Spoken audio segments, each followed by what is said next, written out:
Muy buenos días, chicos. Hoy es 23 de noviembre del 2020.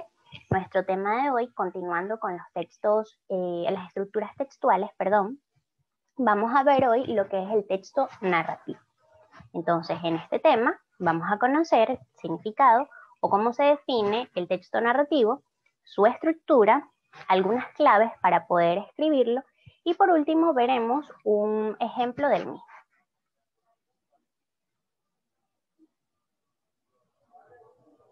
Vamos a comenzar entonces definiendo qué es texto narrativo.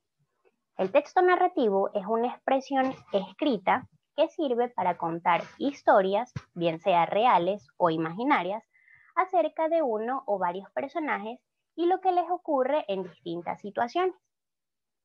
Cuando escribimos, por ejemplo, una anécdota o un relato sobre mundos fantásticos, estamos creando una narración.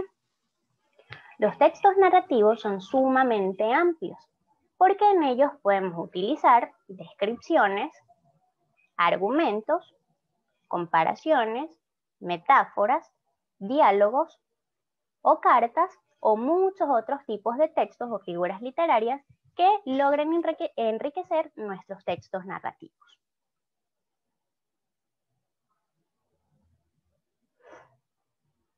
¿Cómo se estructura el texto narrativo? Por lo general, los textos narrativos tienen tres estructuras o tres momentos.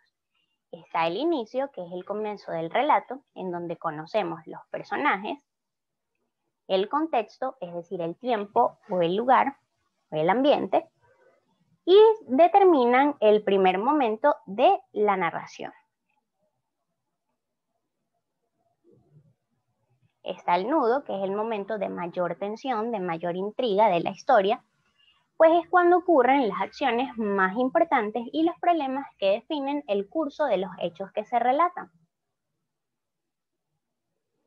Y por último, el desenlace, que es la parte final de la narración, es en la que se resuelven los problemas o los conflictos y desaparece completamente la tensión de las acciones principales.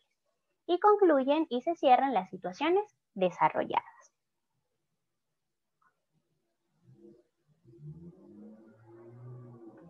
Ahora vamos a ver ciertas claves que tenemos que tener en cuenta al momento de escribir los textos narrativos. Como primera o principal, comenzamos presentando la idea de la historia junto a los personajes, sus características y lo que hacen y cómo viven, es decir, el inicio de la historia. Segundo, introducimos poco a poco las acciones y las relacionamos unas con otras de modo que siempre respondan a la idea que nosotros queremos dar, a la idea principal.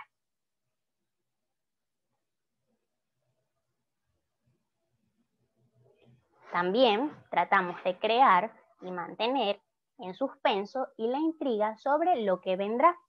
Así quienes están leyendo estarán ansiosos por saber mucho más de la historia. Jugamos, nos divertimos, utilizando diálogos, metáforas, humanizaciones, símiles y descripciones para darle fuerza y riqueza a nuestros planteamientos. Por ejemplo, esta gallinita está presentando una humanización.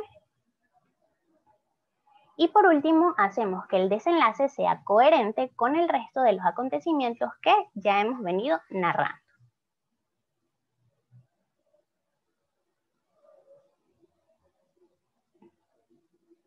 Ahora vamos a ver un pequeño ejemplo para poder saber lo que acabamos de ver anteriormente con este relato. Dice, Carla y Alejandro se encuentran en el Parque Nacional Canaima. Acompañado de Miguel, navegan el río Carrao en una curiara pequeñita. Llueve mucho. Parece que las aguas crecen y crecen. Tratan de llegar al Salto Ángel, pero lograrán hacerlo sanos y salvos. ¿Qué pasará si el río sigue creciendo?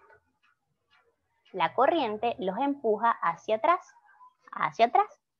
El río es como un dragón y sus aguas son como brasas de fuego. Piensa Carla muy nerviosa. De pronto, y cuando ya no pueden más, aparece el papá de Miguel. Viene a toda velocidad en una curiara mucho más grande. Antes que se dieran cuenta, los ala a cada uno por un brazo y los mete rápidamente dentro de la embarcación. Una curiara veloz y potente que los traslada hasta la orilla. Ni contar el susto que se llevaron, y más aún, el regaño que el señor Santos le dio a Miguel, Carla y Alejandro. ¿Cómo se atrevían a navegar el río Carrao con lluvia y con una curiara sin motor? A pesar del miedo, estaban felices. Carla y Alejandro nunca habían visto un lugar tan increíble. Entonces, lo que está marcadito en azul es el inicio de la historia, recordando que allí se mencionan los personajes y el ambiente en el que se desenvuelven. Carla y Alejandro son los personajes principales y se encuentran en el Parque Nacional Canaima. Por acá está en amarillito, llueve mucho, parece que las aguas crecen y crecen, tratan de llegar al Salto Ángel, pero con unas preguntas, ¿lograrán hacerlos sanos y salvos? ¿Qué pasará si el río sigue creciendo? Con estas preguntas nosotros mantenemos el suspenso y la intriga. Luego dice, en rojito, el río es como un dragón y sus aguas son como brasas de fuego. Utilizamos el recurso literario, la humanización, donde estamos relacionando al dragón y las aguas con brasas de fuego, es decir, algo peligroso. Y en morado está de pronto y cuando ya no pueden más, aparece el papá de Miguel, viene a toda velocidad en una curiara mucho más grande, ya se están desenvolviendo las acciones y es el momento de tensión de la historia. Y por último, en verde, ni contar el susto, es decir, la parte final de la historia donde se da el desenlace y tiene coherencia con las ideas que estamos relatando anteriormente. Ni contar el susto que se llevaron y más aún el regaño que el señor Santos le dio a Miguel, Carla y Alejandro. Cómo se atrevían a navegar el río Carrao con lluvia y con una curiara sin motor. A pesar del miedo, estaban muy felices de haber pasado por todo esto porque Carla y Alejandro nunca habían visto un lugar tan increíble. Es decir, como lo acabo de mencionar anteriormente, le dieron coherencia a todas las ideas anteriores que venían relatando. ¿Ok? Entonces, esto es todo por hoy. Espero hayan comprendido el tema. Muchas gracias por su atención.